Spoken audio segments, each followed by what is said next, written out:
عظمت نالج کے معزز صارفین السلام علیکم۔ آج کی اس ویڈیو میں ہم حضرت صالح علیہ السلام کا واقعہ بیان کریں گے۔ حضرت صالح علیہ السلام اللہ تعالیٰ کے بھیجے ہوئے انبیاء علیہ السلام میں سے ایک برگزیدہ نبی ہیں۔ اللہ تعالیٰ نے آپ علیہ السلام کا ذکر قرآن مجید میں 8 مقامات پر فرمایا ہے۔ آپ علیہ السلام کو اللہ تعالیٰ نے قوم سمود یعنی عاد ثانی کی طرف نبی بنا کر بھیجا۔ سمود عرب قبائل میں سے ایک مشہور قبیلے کا نام ہے۔ یہ قبیلہ حجاز اور شام کے درمیان کے علاقے ہجر میں رہائش پذیر تھا، جسے مدائن صالحہ بھی کہا جاتا ہے۔ قوم عاد کی ہلاکت کے بعد قوم سمود کو اللہ تعالیٰ نے زمین میں ان کا جانشین بنایا۔ اللہ تعالیٰ نے ان لوگوں کو اتنی طاقت دی تھی کہ وہ پہاڑوں کو تراش تراش کر اپنے گھر بنایا کرتے تھے۔ یہ لوگ بھی قوم عاد کی طرح بت پرستی میں مبتلا تھے۔ انہوں نے قوم عاد کے واقعات جاننے کے باوجود ان سے عبرت حاصل نہ کی۔ حضرت صالح علیہ السلام اسی قوم کے ایک شریف خاندان سے تھے، جنہیں اللہ تعالیٰ نے قوم کی ہدایت کے لیے نبی بنا کر بھیجا۔ حضرت صالح علیہ السلام نے اپنی قوم کو پہلے انبیاء علیہ السلام کی طرح بتوں کی پوجا چھوڑ کر صرف ایک اللہ کی عبادت کرنے کی تلقین کی اور نافرمانی کی صورت میں اللہ تعالیٰ کے عذاب سے ڈرایا۔ کچھ لوگ تو ایمان لے آئے، لیکن اکثر نے حضرت صالح علیہ السلام کی بات ماننے سے انکار کر دیا۔ حضرت صالح علیہ السلام نے اپنی قوم کو بڑے اچھے انداز میں یہ سمجھانے کی کوشش کی کہ جن بتوں کی تم عبادت کر رہے ہو وہ تمہارے کسی کام بھی نہیں آ سکتے، لہذا انہیں چھوڑ کر تم سب ایک اللہ کی عبادت کرو جو تمہارا حقیقی معبود ہے۔ حضرت صالح علیہ السلام کی اس وعظ و نصیحت کو قبول کرنے کے بجائے قوم نے حضرت صالح پر مختلف الزامات عائد کرتے ہوئے آپ علیہ السلام کو جھٹلا دیا، اور حضرت صالح علیہ السلام نے اپنی قوم کو بتوں کی پوجا سے روکا اور انہیں دیگر گناہوں سے بھی توبہ کرنے کی تلقین کی، لیکن نافرمان قوم نے پہلے سے بھی زیادہ سرکشی کا مظاہرہ کیا۔ حضرت صالح علیہ السلام نے جب قوم کو دعوت توحید پیش کی تو قوم نے اسے ماننے سے انکار کر دیا اور کہنے لگے کہ اگر تم واقعی اللہ کے نبی ہو تو اللہ تعالیٰ سے کہو کہ بطور نشانی معجزہ نامی بستی کی چٹان میں سے 10 ماہ کی حاملہ اونٹنی نکالے اور وہ باہر نکلتے ہی بچہ دے۔ اللہ آپ علیہ السلام نے قوم سے پختہ ایمان لانے کا عہد و پیمان لینے کے بعد کھڑے ہو کر نماز پڑھ کر اللہ تعالیٰ سے دعا مانگی کہ وہ ان لوگوں کے مطالبے کو پورا فرماتے ہوئے پہاڑ سے اونٹنی نکال دے۔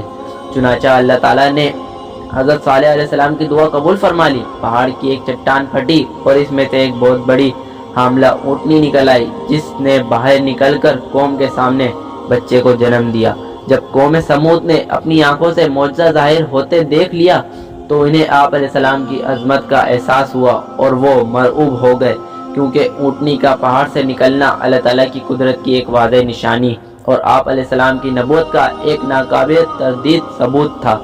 اس معجزے کو دیکھ کر آپ علیہ السلام کی قوم میں سے کچھ لوگ ایمان لے آئے، لیکن اکثر کفر اور شرک اور ہٹ دری پر اڑے رہے۔ حضرت صالح علیہ السلام نے اپنی قوم سے فرمایا کہ اللہ تعالیٰ نے تمہارے مطالبے پر بطور معجزہ اونٹنی بھیج دی ہے، لہذا تم اسے مت چھیڑنا، یہ اللہ کی زمین میں سے جہاں سے چاہے کھائے اور پیے گی، کوئی بھی آدمی اسے تکلیف نہ پہنچائے، ورنہ تم پر بہت جلد اللہ تعالیٰ کا عذاب آ جائے گا۔ وہ اونٹنی ان میں موجود رہی، وہ جہاں چرتی جب کنویں پر پانی پینے کے لیے آتی تو سارا پانی پی لیتی، جس پر لوگوں کو اعتراض ہوا۔ آپ علیہ السلام نے فرمایا ایک دن پانی پینے کی باری تم اپنے لیے مقرر کر لو اور ایک دن اس اونٹنی کے لیے۔ کچھ عرصے تک یہ معاملہ یوں ہی چلتا رہا۔ حضرت صالح علیہ السلام کو بطور معجزہ ملنے والی اونٹنی کی خاصیت یہ تھی کہ جیسے ہی وہ پانی پیتی فوراً اس کے تھن دودھ سے بھر جاتے اور اتنا زیادہ دودھ ہوتا کہ اس کا دودھ نکالنے سے لوگوں کے برتن دودھ سے بھر جاتے۔ قوم کے جانور اس اونٹنی سے ڈرتے تھے، اس لیے اونٹنی قوم کے جانوروں سے الگ رہتی تھی۔